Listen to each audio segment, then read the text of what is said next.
Hi everyone, thank you for joining me for the last training of the MicroRX water level product introduction. I'm excited to have you guys with me and to get going with this.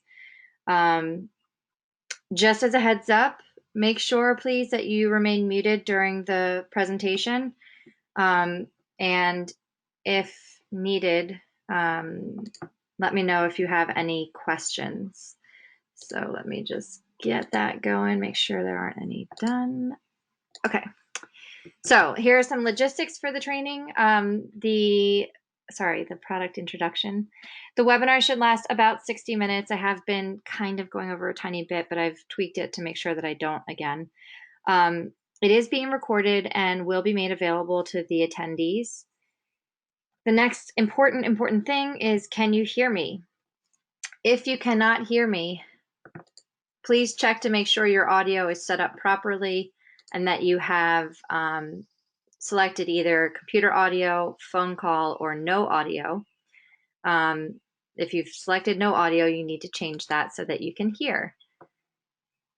Also, throughout the presentation, I'll keep an eye on the questions and I'll answer them if they're super relevant or I missed something. But if I don't answer your question, it just means that I'm either going to cover it later or I'm saving it for later. So just let me know if you have any questions, and could just one of you please let me know that you can hear me now. Okay, thank you very much. Okay, so I just wanted to first introduce myself to you guys. I'm Inslee. I'm the product marketing manager for water. And I just wanted to give you a little bit of my background so you understand where I'm coming from in terms of my knowledge.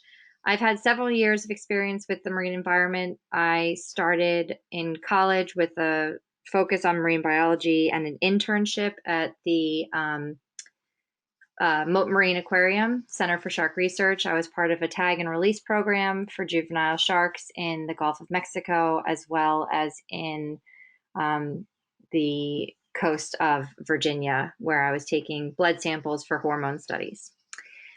I also worked with the Florida Fish and Wildlife Conservation Commission doing fisheries dependent monitoring. That was a post-baccalaureate job that I had and led me into graduate school, where I have a master's in developmental shark biology at the University of Rhode Island. Additional experience I've garnered over the last couple of years, I have spent 5 years on the analytical equipment side. So this was like titrators, benchtop meters, and some field handheld meters. And then I've had over 2 years of experience with Onset.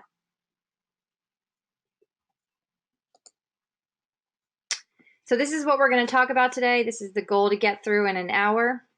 I'm going to briefly review what Paul covered about the HOBO MicroRX, and also a little bit about the MicroRX water level stations, just a brief little introduction. And I will then, I will then cover the product overview, the applications, some of the applications, positioning against HOBO itself and against competition, and ordering information, which is really relevant to what you guys are interested in as well, and then the launch plan. And finally, a couple of the facts that I may not have covered throughout the training. So one of the first things that I want to share with you guys is that explaining what the MicroRX water level station is to somebody always will entail discussing the MicroRX. So when you have the MicroRX by itself without water level, that's possible. You can have the MicroRX just monitoring wind and rain and barometric pressure with an external smart sensor. But then as you add the water level portion to it, what I'm trying to show here is that you can't have the MicroRX water level without the MicroRX, but you can have the MicroRX without the water level. So let's review what the MicroRX is. It is a web-enabled 5-channel station. It has ports for 5 smart sensors and can manage up to 15 channels. Super easy configuration because of the integrated solar panel or the battery powered option. And then plug and play with our Onset suite of smart sensors. So any of our smart sensors can plug into the station and be used alongside of, for instance, the water level or each other. It is small, compact. It's meant to be deployed in easy to hide plate or easily hidden areas, as well as sort of having a really low footprint for those people who are looking to not have it be an ugly stain on the end of a dock or something. There is the option to add water level and then flow calculations from that. This will be, and I'll cover it in more detail for sure, but this will be a plug-in water level sensor that has integrated flow calculations that are performed logger side. The stations for without water level start at $560. And the service plans are starting at $150 per year. I felt that it was relevant to review the power options because I know it can get a little bit, there are 2 power options, but really there are 3-ish. So in terms of solar power, the option is either to use the built-in solar panel, which would be here, this is without its solar panel, or to use an external solar panel. So you can't, the customer isn't able to use both the built-in and the external solar panel at the same time. Battery power is another option. These are user replaceable batteries, 6 AA lithiums, lithium batteries, and they'll last for daily connections. They'll last for 1 year. And then hourly connections, they'll last over 3 months with the RX2101, which is no water level, and over 2 months with the RX2103, and that's the one with water level. And the reason for the difference is that the 2103 has barometric pressure as well. So I've already mentioned that flow is calculated logger side. But I also wanted to let you guys know that accumulated rainfall, and I'm sure Paul touched on this as well, we have been able to do accumulated rainfall in HOBOlink, but now the RX 2100s are capable of doing accumulated rainfall calculations. Logger side. So what this means, it's actually really awesome because what it means is that it immediately alarms despite the connection interval. So if the user sets an alarm for accumulated rainfall and then that's triggered, the station will immediately connect to the cloud and send the alarm. Accumulated rainfall data are not logged, so the customer would need to create a HOBOlink accumulated rainfall channel to log the data. Also, the data are non-overlapping at even intervals. So the way that the accumulated rainfall works is that it's a user-defined rainfall accumulation window that can go up to 24 hours, but it is a moving window. So it's not like the customer can say, I want to know what the accumulated rainfall is between 6 p.m. and 12 a.m. It's more like if I look at it at 1:28 a.m., I'll see back until 7:28 p.m., so 6 hours back if the customer has chosen the last 6 hours. And then the total is recalculated at each logging interval. I also know that Paul went over this with you guys, but I just thought it was important to reiterate. These are our existing plans here. They're the 4 that currently exist. We used to have the user supplied SIM plan with 1-minute logging and 10-minute connection rates as the free version, but we are now charging for that at $100, and the free version will be 30-minute logging and 6-hour connections. Just so you know, these last 2 will be introduced a few weeks after the initial July 8 introduction. I apologize, that should say July 8. So today we're going to focus on the MicroRX water level stations. Paul covered the first 2, which are the RX2101 and RX2102. And I'm going to cover the RX2103 and 2104. The base price for those stations without the water level sensor or cable is $640 and $700. The difference is that one has a solar panel and one doesn't. And the reason that these actually start more expensive than the others is that they have barometric pressure integrated within the logger itself. Are there any questions at this point?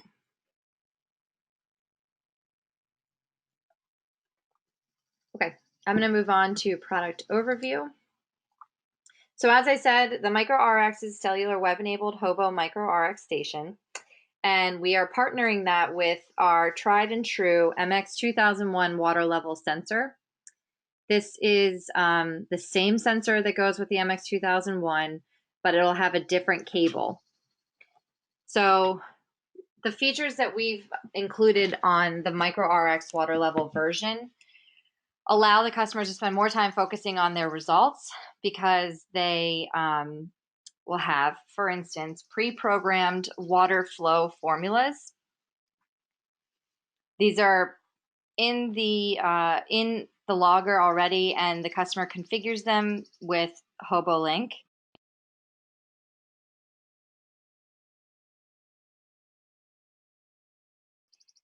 Then there's also the alarms that are triggered at time of measurement. That's actually a really cool one that I'm going to probably keep saying because I really think it's a wonderful feature. And that's the capability of that is because we are logging or we are calculating station side for accumulated rainfall, water level, and water flow.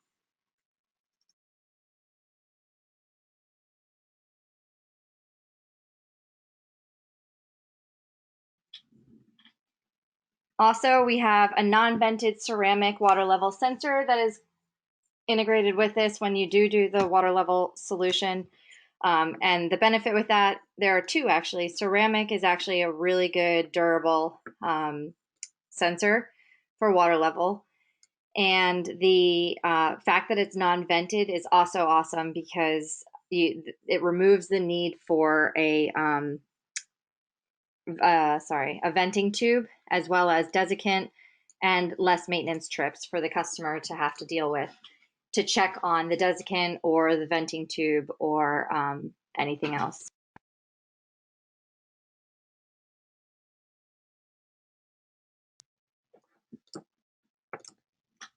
I've already discussed the compact design. So one of the benefits with this is that it can be hidden, the logger can be hidden inside of a box to protect it. So in areas like urban areas or places where the user expects to have vandalism, it's nice to have it plugged in or tucked into a box that's locked. And that's where the one of the reasons why an external solar panel would be useful, so that the customer could have it hidden but still getting solar power. Also, the station integrates still with Onset's suite of smart sensors. So the MicroRX for water level does both water level with its own module, and then it still has the 5 smart sensor ports for communicating other parameters to the cloud.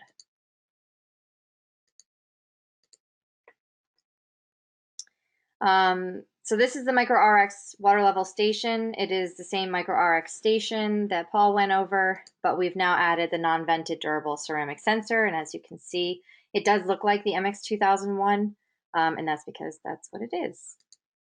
Also, inside of the MicroRX water level stations, we have barometric pressure sensors, and these are integrated with both of the water level stations, battery and solar. These are not integrated into the MicroRX no water level stations. So that would be the RX2101 and 2. So if a customer needs barometric pressure for those two, then he or she would need to purchase the Baro Smart Sensor. And finally, this is a new part number, and I'll show you those later on. The interchangeable Kevlar reinforced cable that is used with this particular solution is the same as it was with the MX2001, except for the end that plugs into the logger. So with the MX2001, the logger end is a 3.5 millimeter plug, and this is a special plug that's been designed that goes right into the MicroRX. So this will have, ordering cables will be different than with MX2001. So just to show you the part numbers, the MX2001 sensors are still the same part numbers. We are offering all of the MX2001 MX2001 sensors. That includes the 4 meters, 9 meters, 30 meters, and 76 meters, as well as the stainless steel and titanium versions. And as I said, the cables have a new part number. Instead of cable DRW, it is RWL here. And just like the MX2001, though, we are offering 1 meter, 2 meter, these standard lengths, as well as a custom length. Are there any questions about this?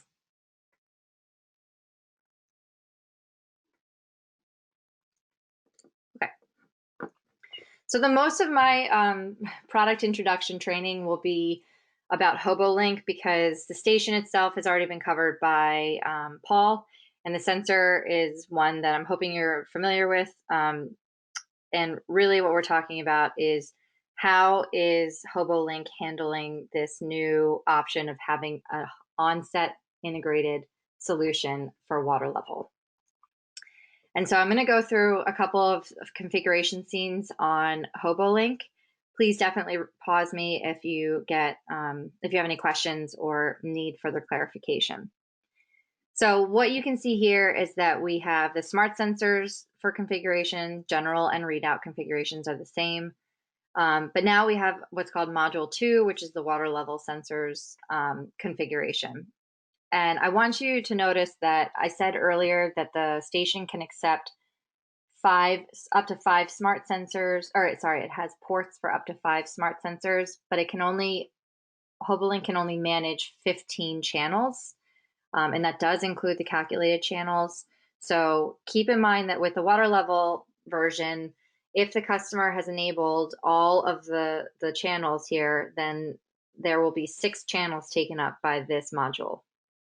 And that includes barometric pressure, water pressure, differential pressure, water temperature, water level, and water flow.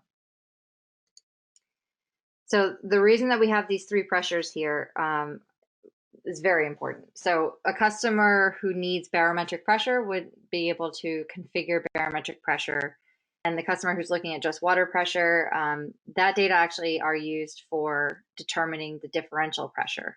So when you have water pressure and you subtract from it the barometric pressure, that's where you're going to get the differential pressure. And the differential pressure, once you have a reference level applied to it, will yield water level. Water flow calculations in HOBOlink, at the logger side, are using the differential pressure. So one of the things that customers used to have to do before our solution here is they would have to determine flow, they would have to do it after the fact. They'd have to enter in their own calculations.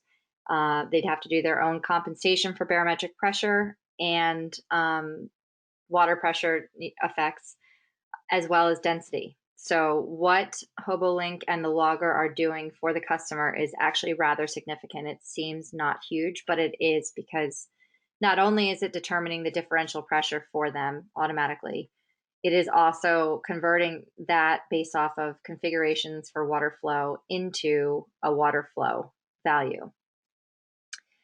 So that's actually it's like another added step to have this done. And then also, depending on what style of flow monitoring you're doing, to have that calculation done as well. So what I'm going to do is I'm going to go through water level and water flow. And for water flow, we have a couple of options that are new. So I'm going to start with water level. Water level is the same as it would have been with the RX 3000 with a third-party water level sensor. So like a 4 to 20 milliamp water level sensor.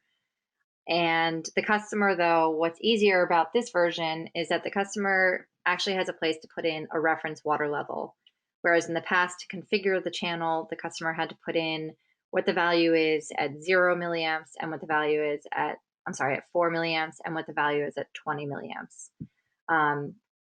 Now the customer can deploy the sensor, set it up, start logging, let it log at least to the first interval, and then take a measured reference value at a specific time that they record.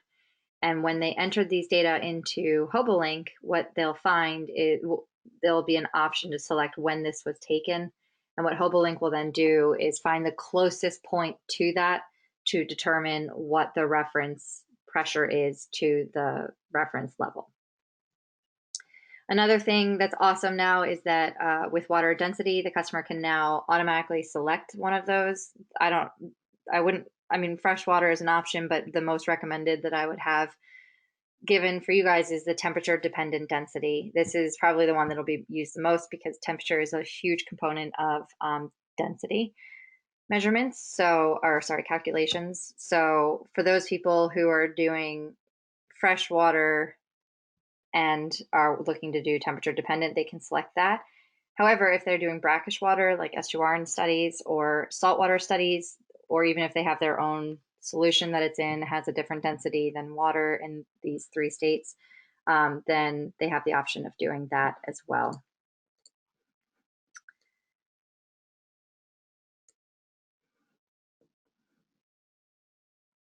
Okay, so I have a question here. It says the logger accepts 5 smart sensors plus the water level. That's true. And the water level sensor uses 6 channels if they're enabled. So like a customer may not even be interested in enabling water, in water pressure and barometric pressure, but then I don't believe they would get their differential pressure. So it would take up 6 channels from the 15. So that means there are only 9 available channels left for smart sensors, correct? And so that's something that's important to differentiate between when you're configuring these. Keep in mind that when we say there are 9 channels left and there are 5 smart sensor ports, some smart sensors, like if you take, for instance, the temperature RH smart sensor, that one takes up 2 channels. Other ones may take up 3 or more. So it's just important to do that math to make sure that all of the channels are configured, are configured properly for the customer's needs. Thanks for the question. So for reference water level, the one thing I wanted to point out to remind everybody is that if the customer is looking for the water column above the sensor, if they want to look at how the water column increases above the sensor, then they will want to enter the reference as negative. And if they're looking for observing how the water level will change to decreasing, then they want to look at it as positive. And this was taken from the HOBO mobile instructions. But just as a reminder, we will have learn more here in HOBOlink, so the customers can click on that and they're taken to a really valuable resource page that shows them a bunch of diagrams and instructions. This will not be in the configuration scene for HOBOlink. Oh, okay. So I quickly want to do a poll of everybody just to make sure you're all paying it. No, just kidding. I just want to do a poll so I can understand the experience level here. Let me get that going. Okay, so the question is, how familiar are you with determining flow in open channels? And it is totally fine to say not at all. Totally fine. Also, for those who say they're very experienced, I'm interested. I hope you can correct me if I make any mistakes.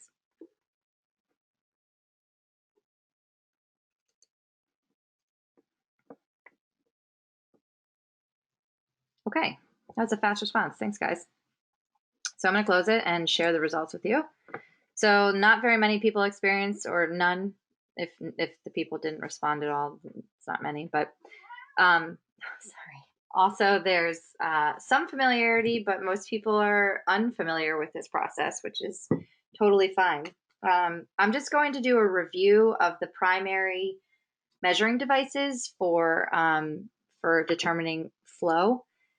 And to do that, I'm going to it's going to be kind of a breeze through, and if you have any further questions about this, I'm hoping to make at least a white paper or a technical document to help guide people on that. So there are two primary measuring devices. They're called measuring devices, and I don't mean water sensors or water level sensors. I just mean weirs and flumes. And the first one is that I'm going to review is the sharp-crested weir. And as you can see in this picture, it is a dam that's built across an open channel. And the definition of an open channel is when you have water interacting or interfacing with air. And that would be the definition of an open channel. Oh, sorry. Can you all hear me? Is it better? Oh, geez, I'm so sorry about that. Let me try something.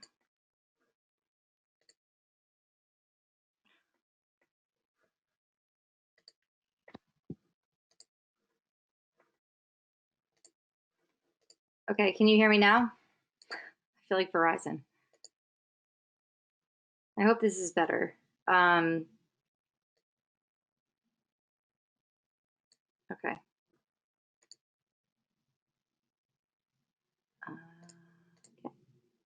Oh my goodness. I don't know what to say about this. I apologize. How's this? It looks like it might be better. So sorry. I think I'm back though. You don't need to leave. Okay, good. Okay, perfect. I'm going to start this one over just in case I don't want you guys to have missed anything. Okay, thanks for letting me know. The sharp-crested weirs are what they are dams that are built across an open channel. And an open channel is defined as a channel that has water flowing through it with an interface to air. So you can see in these diagrams here that these have an air-water interface. But if you have like a pipe or a tube that has water flowing through it and is fully flowing through it, then with no, I mean, it's literally filled with water, that is a closed channel. And what happens with a weir is that the liquid flows over the weir and through these openings, or in this case, notches. So what you can see here is that the water comes in, there's a little bit of a drawdown, which is where the water level sort of reduces, and then it shoots over the weir. And the benefit of this is that not the benefit, I'm sorry. The thing to point out here is that it's really important for the water to shoot over because it needs this space here. There are specific designs that are meant for this. And so there are three common weirs. The first one is rectangular. And the rectangular weirs can be either straight up rectangular, or they can be rectangular with these contractions here. And then there's also the V-notch, or it's called triangular as well, more commonly heard as V-notch in my eyes. That's a V-notch weir. And then we have a trapezoidal or Chipoletti weir. And when we launch, HOBOlink will have calculations and configurations for customers using the V-notch weir. And shortly after launch, that's when we'll have capability of using or calculating flow for rectangular and trapezoidal weirs. There are dimensional requirements for weirs. I'm not actually going to get into all of this. This is sort of standard knowledge, or not standard, but the people who are doing this will have references for this. What I wanted to highlight here, though, is why do we care with water level what a weir is? And that's because this is where we're going to be measuring the head to determine what the flow is through the weir. So the weir is designed in a specific way that'll change this here, and through a stilling well often. It should be a stilling well if possible, but it should be a stilling well. The water level sensor would go right here, and that's where it would be monitoring the change in water level. Okay, so I'm going to move on to flumes. And flumes are these cool things that look like, hourglasses, I guess. For instance, this is a partial flume. And they're specially shaped open channel, again, flow sections, which means there is an interface between air and water. And what happens with the flume is that it restricts the channel area and or the slope with what's called a throat. So water that flows into the flume will experience increased velocity and possibly a change in level. The three most common flumes, that's hard to say because there are a ton of flumes and they pretty much all use similar calculations, but the three most common that I've heard of are partial, palmar bolus, and cutthroat. And when we launch, HOBOlink will be able to do a quote-unquote general flume calculation because most of the flumes follow the same style of calculation. So this should at least cover these three flumes. And again, I just wanted to show you, this is a diagram that shows a partial flume. And so you have the water flow coming in, and it comes through the throat section and then goes back out. And this is actually showing two different styles of flow and three sealing wells. But in terms of what the RX2100 is able to do, we can only have one water level sensor per station. So our configuration can only, well, I guess accept or can only be used with flumes that allow for only one head measurement. So even though this partial flume is showing 3 head measurements, this is the one that's often used, so far as I'm aware, for calculating flow through the flume.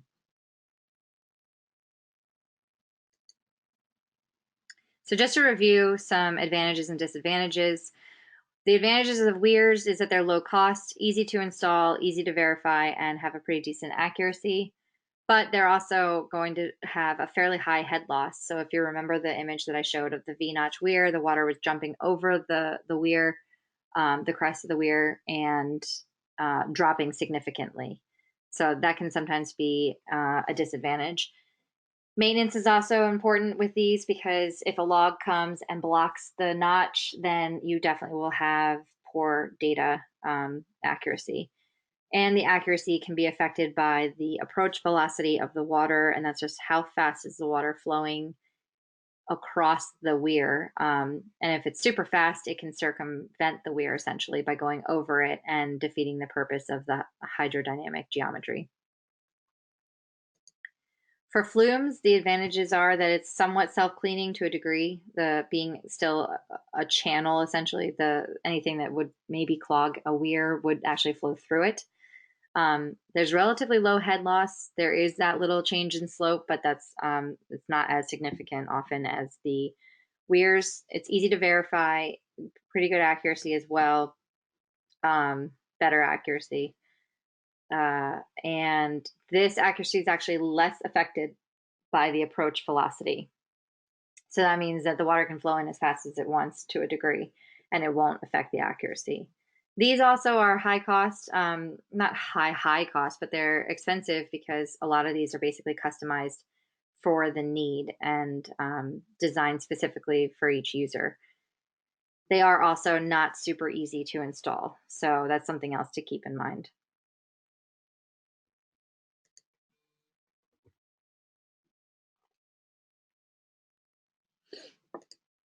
Okay, so now that we've had a little bit of a background on weirs and flumes, I'm going to show you how HOBOlink plans to handle these.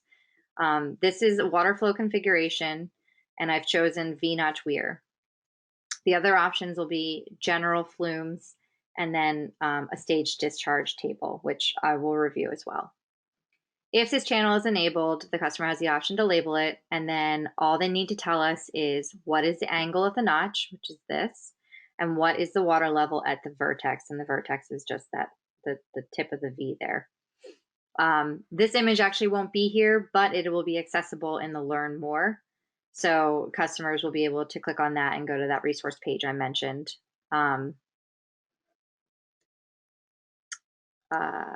Yeah.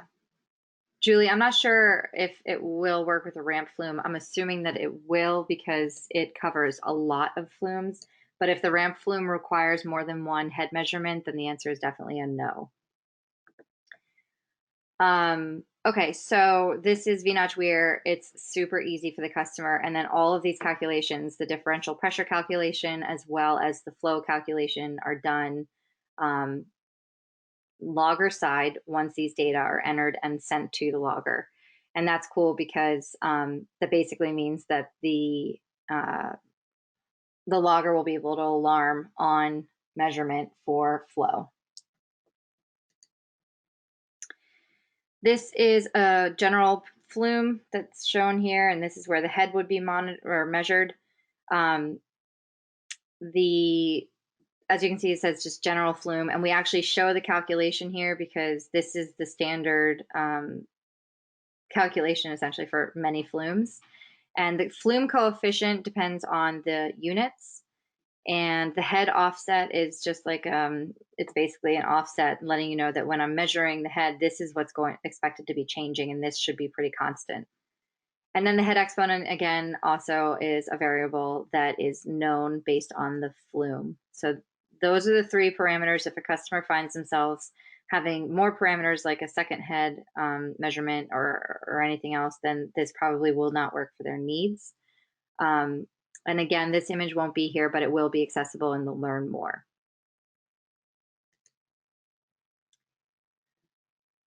Okay, so stage discharge relationship. This is a really cool thing when a customer doesn't have the option of deploying a flume or a weir. So what we have in this picture here is I have an RX 3000 here. This is my deployment that has a Stevens water level sensor here. I also have a MicroRX water level solution with the water level sensor right here. This is the staff gauge. It is a USGS gauging site, so United States Geological Survey, which is also a really good benefit for me, and you'll hear in a minute why.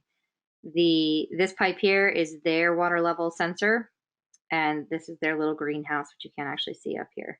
And it's a little river that flows pretty well. It's actually been flowing really well recently because we've had over 5 inches of rain in the last month. And so what happens here is I don't have a flume and I don't have a weir, but I still am interested in learning what the flow is in this river. So what has to happen is someone has to come and do a transect across the river near the sensors, and at set intervals, whoever it is, the hydrologist, would measure flow and head gauge height. And that's what's here. So we have stream flow and gauge height, and these data are then entered into this table, and this table is plotted out into a different table. It's somewhat cumbersome, but it's not cumbersome for you if you're using a USGS site because they do it for you. So this is the graph representing these data and the dates that these were taken. It's really cool to watch the change in stream flow. But also this is then used to make what's called a stage discharge rating curve. And a rating curve is just like the rating curve or a relationship curve, for instance, for pH. So you have a millivolt reading, and at that millivolt reading and calibration solution, a known calibration solution, you have a set pH, and that's sort of setting the line of calibration for pH. It's the same thing with a stage discharge relationship, essentially. So what happens is the USGS actually publishes stage discharge curves and curve ratings for all of their sites, and I cheated and just snuck on there and took their data. So what you can do, and this is when you select stage discharge table, is you enter in from the rating curve. This is where it becomes somewhat arbitrary and somewhat relative, because I can choose whatever I want from that rating curve to represent what I'm observing in the river. And so what actually happened with me is the river, for the last 2 years, I've been monitoring it. The head hasn't gone above a certain level, and so I chose just above that level as my highest height, and it's actually surpassed it. So what happens is that basically the HOBOlink, the logger will not be able to calculate the water flow, because I've only told it up to, say, like 2.68 feet, it's at 35.2 cubic feet per second. And if it reads at 2.7 feet or maybe more, 2.75, then it won't know what to reference in terms of the flow. So you are able to add up to 20 rows, and I actually did. I have 20 rows, and I actually went back and had to tweak it again because the flow just kept going up because of all of our rain. So what we recommend to the customers is that they make sure to bracket their expected water flow or water level, and make sure that if it's consistently at a specific area, get the best resolution they can. So originally I had mine going from like a water level of 1 to a water level of 3.5, and now it's at, I don't know, 3.9, I think. And it often, for the last 2 years, it's never gone below, say, 2.5, 2.7 feet. So it was sort of a little bit crazy, but I was just playing around with it. So what I'm recommending is that for higher resolution, make sure the customer tries to stick around where they're expecting the head to be for the most part, but also making sure they're covering any time that it'll be low or high. And the units here are definitely dictated by what the user's station units are. So if they're using imperial, it'll be feet and cubic feet per second. And if it's not, it'll be liters per second and meters. I just did this because the USGS does it in feet and cubic feet per second. So it was just easier to cheat. Oh, and by the way, so for those people who don't have a USGS site, they can still use the stage discharge relationship. They just have to go out there and do that transect themselves. So they would need like a handheld flow meter, and they'd have to go out there and measure the intervals and make sure. It's very tedious, but it is something that people do. And then they create their own rating curve and enter those data here. For alarms, the alarms for the system are all the same: misconnection, battery low, sensor failure. But now we're also adding these alarms for the water level module. That includes barometric, water pressure, differential, water temp, water level, and water flow. If, for instance, I choose to do water flow, I can pick and choose about whether I want it to be above or below a certain volume. So you can see here, liters per second. I change back and forth between metric and imperial. So sorry for the confusion. And then you can also tell it how many log data points you want it to have that flow before it sends you the alarm. And I have it emailing to me. And because these are calculated station side, because barometric pressure is there, because it's measuring differential pressure on the logger, it will be, if the flow happens at measurement that's exceeding the alarm trigger, then it will send that immediately despite my next connection interval. Okay, moving forward to the applications. I'm going to briefly go through some applications. As always, from me at least, I'll give you some ideas of who to target, but at the same time, I'm also looking for you guys to tell me if you have any crazy ones that not crazy, but ones that I missed that are potential applications for this, and maybe I can investigate further and include them on social media, or maybe a white paper, or get something that we can reference out of that, and that would be really helpful with you guys. So common title of users, it starts with hydrologists. That's what largely the USGS is made of. I keep using USGS just because it is the standard for hydrology data here in the United States.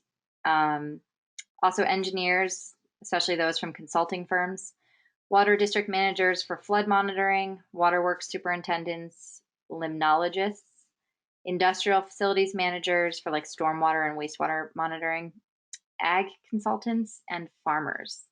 So what we have here is we have, believe it or not, a hydrologist doing some studying in what looks to be very cold weather. This is a guy and his partner who are actually doing stage discharge rating curves. So one guy's out there following the intervals and measuring flow and gauge height, and the other one is a data collector. And then again, dam safety is another cool application for this product. This dam doesn't look like it will be exceeded anytime soon. This is the high water mark, but there are dams that are actually intended to be exceeded. So they slow the flow of the water or block it up until a certain degree, and then it just sort of trickles over. and that's just a way to control the water. But knowing that the dam is still secure is important. I have a question here. It says, can you do burst logging with the sensor? The answer, I believe, is no. I did ask about this, and I'm pretty sure the answer is no on that. So it doesn't do burst logging.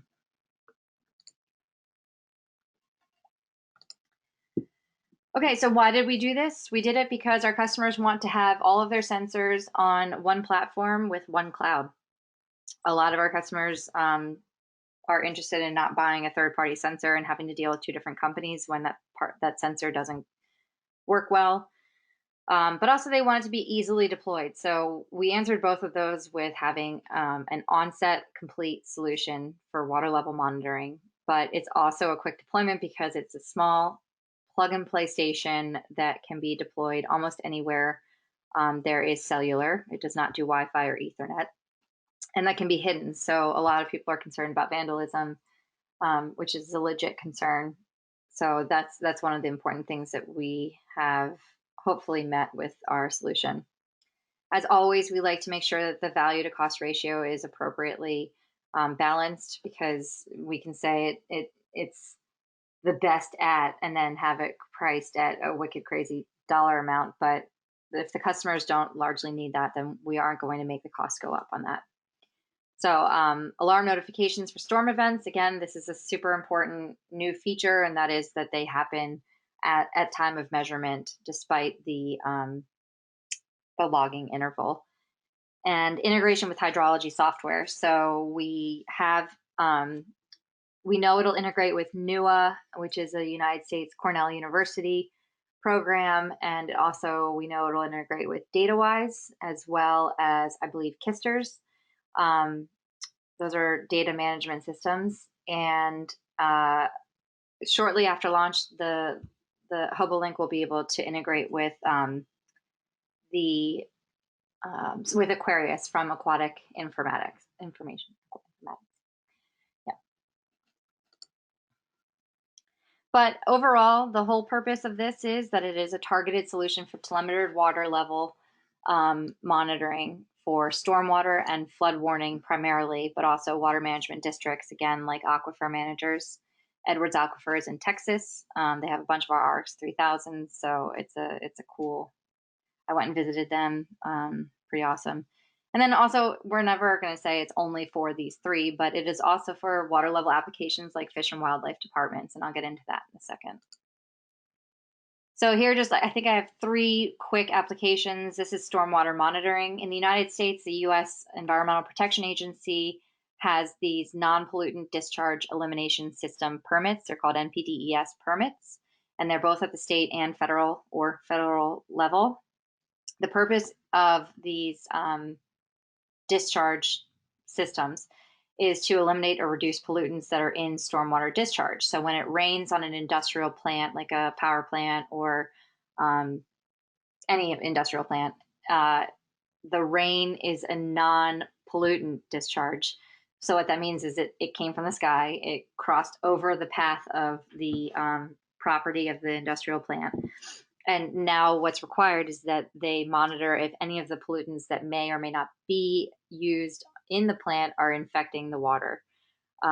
So the purpose in terms of flow, for instance, is that sampling has to happen where they go out, and that's what this guy's doing. They're collecting water samples and they send it to a certified lab to get a certified report that they're not exceeding pollutant standards.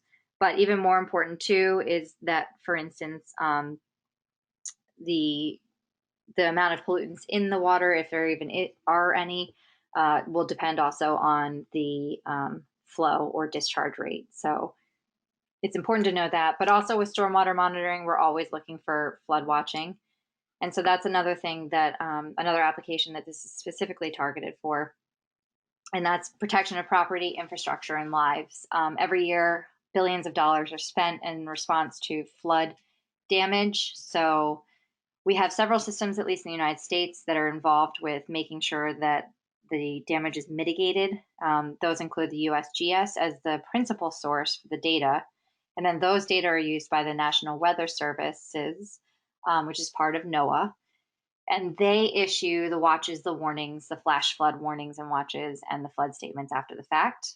So the key thing that I found that was really interesting in terms of wording, because it actually came right from the horse's mouth, is that local rainfall, stream level, and stream flow data are really important for an effective flood warning system. So with our MicroRX, you're capable of monitoring rainfall, stream level, and stream flow data. Another application for monitoring flow is agriculture. This is both irrigation control and water use. So with irrigation control, the farmers want to know that the water is actually flowing over their field, and that their plants are getting exactly what they need, because if it's too much water entering the fields, then the nutrients that they spent lots of money on will be dilute and actually will go out into the groundwater. Surface water. And then if there's too little, the plants will be starved of the crucial element, as well as the nutrients that they spent a lot of money putting out there. So the other important thing is water use and water rights. For instance, we have in the United States, again, the California Senate Bill 88. And it basically says that anyone who's diverting more than 10 acre-feet per year of water are required to monitor and record how much they're using, and they actually have to report it. And there's a list of people that's publicly available, or companies even, that are not reporting their data. And it's really cool to find, because, it's naming like people that we all know, for instance. I'm not going to name names, though. So this is water that's diverted from rivers, creeks, or springs, or subterranean streams. So this isn't like municipality water, because obviously that can be logged in a different way. Finally, I have nutrient loads here, and similar to what I talked about with the stormwater, the nutrients are from agricultural lands, and they're leaching into the rivers, because most nutrients are actually man-made nutrients. So we're, on a side note, running out of phosphate, for instance, because it's man-made, and they are just dumping it everywhere in the farms. In some farms. And this is getting into our waterways, which causes an excess of nutrients, and nutrients are meant to make plants grow. So we get an overgrowth of algae, decreased water quality because of that, and hypoxic zones, which means no oxygen. And this results in fish dying, which is not good commercially, recreationally, or even in general, ecologically. So the aggregation of nutrients at the mouths of rivers, as the water flows downstream with these nutrients in it, you get this volume, this high concentration and volume of nutrients at the mouths of the rivers, and this results in the harmful algal blooms that Florida is suffering through in particular, and these result in fish kills as well. So if you've heard of red tide, this is a good example of that. And it is a major issue in Florida right now. They are instituting a bunch of regulations and meetings to help mitigate that. So hopefully they get that under control. But why do I care about water level? Well, you can go out there and monitor how much nitrate there is per liter, essentially. So you can do a handheld or do a lab study on the ppm of nitrate. Or you can do that and then also monitor, if it's in a flowing river, for instance, how much water, what volume of water, what is the discharge that's flowing in that river that has that concentration. That'll give you a really good look, because you could have like 1 ppm in a gallon, and that's crazy amount. That's a high concentration.